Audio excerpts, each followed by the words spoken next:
Hi everyone, welcome to my channel. So what are the markets update for this week and దీని గురించి video చేస్తున్నాము. So right now markets అన్నీ కూడా 22,000 23,000 మధ్య stuck అయ్యాయని చెప్పొచ్చు. సో సపోర్ట్ లెవెల్ 22,200 అయితే నిఫ్టీకి అండ్ రెసిస్టెన్స్ లెవెల్స్ 22,700 దగ్గర రెసిస్టెన్స్ లెవెల్స్ మనకి కనిపిస్తున్నాయి. సో మార్కెట్లో కొంచెం మిక్స్డ్ ఇన్ఫర్మేషన్ అయితే ఉందండి. First we will start with what is the positive information for Indian economy and Indian markets అని మనం తీసుకున్నట్లయితే మన మ్యాక్రో ఎకనామిక్స్ చాలా స్ట్రాంగ్గా కనిపిస్తుంది. ఎస్పెషల్లీ మనకి ఇన్ఫ్లేషన్ అనేది ఆల్మోస్ట్ 4% బిలో అంటే 3.6% వరకు మనకి వచ్చేసింది.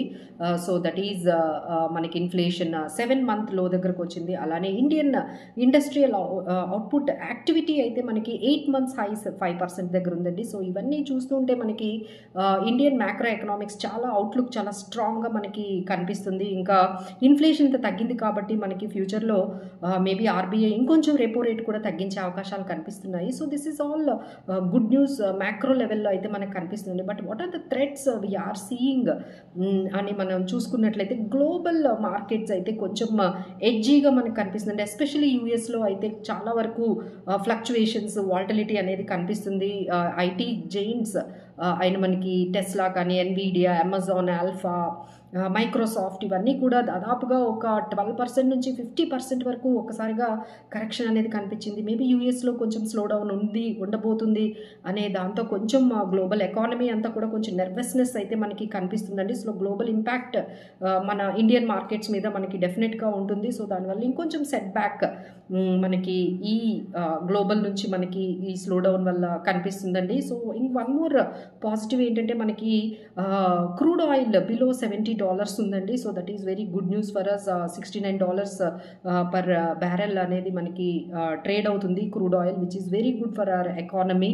అండ్ వన్ మోర్ అంటే యూఎస్ మార్కెట్స్లో కొంచెం టారిఫ్స్ వల్ల కొంచెం అన్సర్టనిటీ అనేది ఇంకా దానివల్ల ఇన్ఫ్లేషన్ పెరుగుతుంది అనుకున్నారు. But inflation surprisingly US inflation అనేది కొంచెం కంట్రోల్ అయింది. అక్కడ కూడా ఇంట్రెస్ట్ రేట్స్ తగ్గించే అవకాశాలు కనిపిస్తున్నాయి. సో ఈ విధంగా మనకి మిక్స్డ్గా కనిపిస్తున్నాయి. బట్ థ్రెట్ అనేది ఎక్కడి నుండి స్టార్ట్ అయిందంటే మనకి టారిఫ్స్ ఆల్రెడీ March 12th నుంచి స్టార్ట్ అయ్యాయండి. It's already started.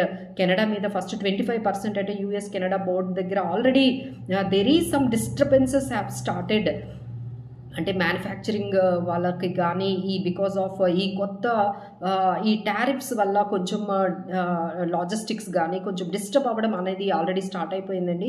సో తర్వాత మనకి ఏప్రిల్లో ఇండియా కూడా మనకి టారిఫ్స్ అనేవి లెవీ కాబోతున్నాయి యూఎస్తో. So that is how we can see some kind of disturbances in the entire ecosystem. అంటే ఏదైతే మనకి ఈ మ్యానుఫ్యాక్చరింగ్ ఇండస్ట్రియల్ ఎకోసిస్టమ్ ఉందో అయితే అదంతా కూడా డిస్టర్బ్ అయ్యేటట్టుగా మనకి కనిపిస్తుంది. And one more bad news is coming from IndusInd India bank. అంటే మీరు అందరూ ఆ న్యూస్ని గమనించే ఉంటారు. సో ఇండస్ఇండ్ ఇండియా బ్యాంక్లో డెరివేటివ్స్ కారణంగా కరెన్సీ డెరివేటివ్స్ కారణంగా వాళ్ళు ఆల్మోస్ట్ 1,600 crores అనేది వాళ్ళు లాస్లో ఉన్నారంటే డిఫరెన్సెస్ అనేవి బాగా కనిపిస్తున్నాయి.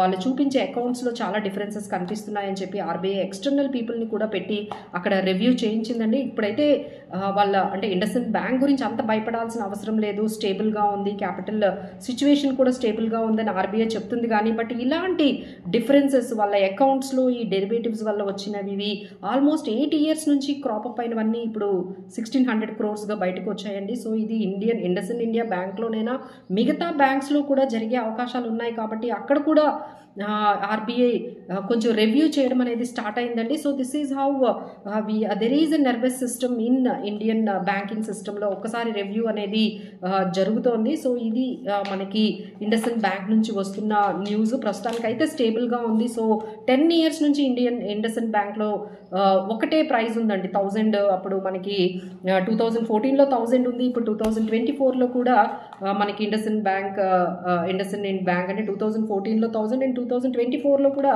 1000 ఉందంటే 10 years నుంచి కూడా ఇండస్ఇండ్ బ్యాంక్లో మనకి ఎటువంటి రిటర్న్స్ రాలేదు. So you need to be very careful all those things అండి. మీ దగ్గర కూడా అలాంటి స్టాక్స్ అలాంటి మ్యూచువల్ ఫండ్స్ ఎలాంటి స్కీమ్స్ ఉన్నా సరే వాటిని మీరు immediately you need to churn and you need to make some portfolio changes అయితే చేసుకుంటూ వెళ్ళాలండి. మార్కెట్స్ ఆర్ వెరీ వెరీ హెడ్జీగా అయితే ఉన్నాయి. So any decisions decisions that you are taking about stocks and mutual funds, meet a financial consultant, and we are there to help you in any kind of personal finances related issues. So thank you so much for watching. For more updates, please tune to our website.